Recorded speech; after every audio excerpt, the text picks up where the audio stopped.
Hello friends, welcome back to my channel.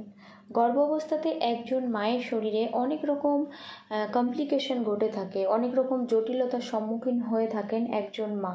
এমনও কিছু সমস্যা ঘটে যেটা মা এবং গর্ভস্থ শিশু উভয়ের জীবন নাশের সম্ভাবনা থাকে। সেই রকম একটি জটিল সমস্যা হচ্ছে গর্ভের পানি বা এমনিওটিক ফ্লুইড কমে যাওয়া।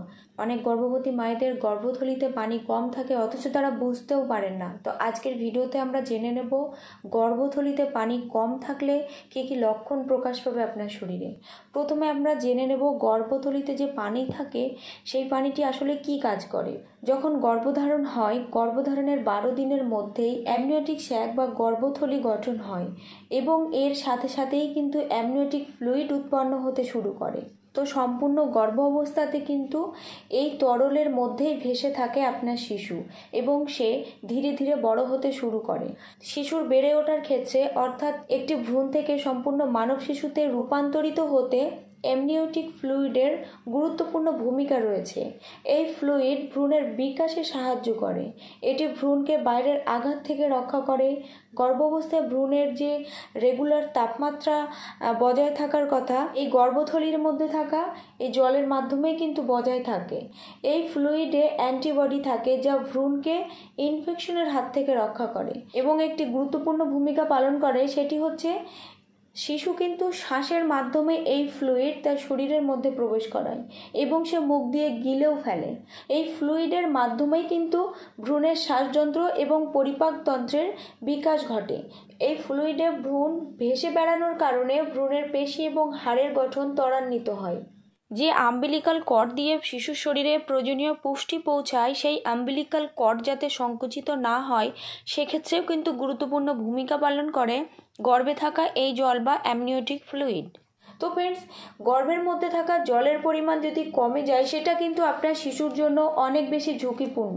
তো গর্ভের পানি কমে গেলে আপনার শরীরে কি কি লক্ষণ প্রকাশ পাবে চলুন জেনে নিই। গর্ভধারণের প্রথম 14 সপ্তাহ পর্যন্ত অ্যামনিওটিক ফ্লুইড মায়ের শরীর থেকে অ্যামনিওটিক স্যাকে জমা হয়। যে গর্ভথলিটি তৈরি হয় 12 সপ্তাহের মধ্যে গর্ভথলির মধ্যে জমা হতে শুরু করে।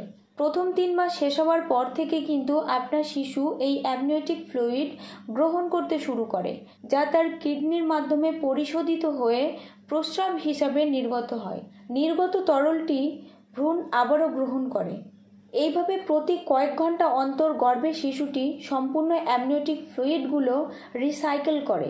শিশুর বেড়ে ওঠার জন্য অ্যামনিওটিক ফ্লুইডের গুরুত্বপূর্ণ ভূমিকা রয়েছে। স্বাভাবিক অবস্থায় তৃতীয় ত্রৈমাসিকে অর্থাৎ থার্ড ট্রাইমেস্টারের আগ পর্যন্ত গর্ভে অ্যামনিওটিক ফ্লুইডের পরিমাণ বাড়তে থাকে। 34 থেকে 36 সপ্তাহের মধ্যে অ্যামনিওটিক ফ্লুইডের পরিমাণ কমতে শুরু করে এবং এই টাইমটাতে প্রায় 1 লিটার মতো অ্যামনিওটিক ফ্লুইড আপনার গর্ভথলিতে থাকে। তো এই সময়ের পর থেকে প্রসবের আগ পর্যন্ত ধীরে ধীরে এই ফ্লুইডের পরিমাণ কমতে থাকে। তো কি কি লক্ষণে আপনি বুঝবেন যে আপনার অ্যামনিওটিক ফ্লুইডের পরিমাণ কমে গেছে? গর্ভধারণের সময় অনুযায়ী পেট যতটা বড় হবার কথা সেই তুলনায় যদি পেট ছোট থাকে তাহলে বুঝবেন যে আপনার গর্ভথলিতে পানির পরিমাণ কম আছে, বা বাচ্চার নড়াচড়া কম হলেও কিন্তু ফ্লুইড কম হতে পারে। গর্ভধারণের পর সময়ের সাথে সাথে কিন্তু মায়ের ওজন বৃদ্ধি হয়। তো মায়ের ওজন বৃদ্ধির হার যদি কম হয় সেক্ষেত্রে কিন্তু আপনার গর্ভথলিতে পানি কম থাকতে পারে। গর্ভবতী মায়ের যদি যোনিপথে পানির মতো তরল নির্গত হয়, এছাড়াও মায়ের যদি উচ্চ রক্তচাপ, প্রিএক্লাম্পসিয়া, ডায়াবেটিস থাকে অথবা প্রসবের সময় পেরিয়ে গেলেও অ্যামনিওটিক ফ্লুইড কমে যাওয়ার সম্ভাবনা থাকে।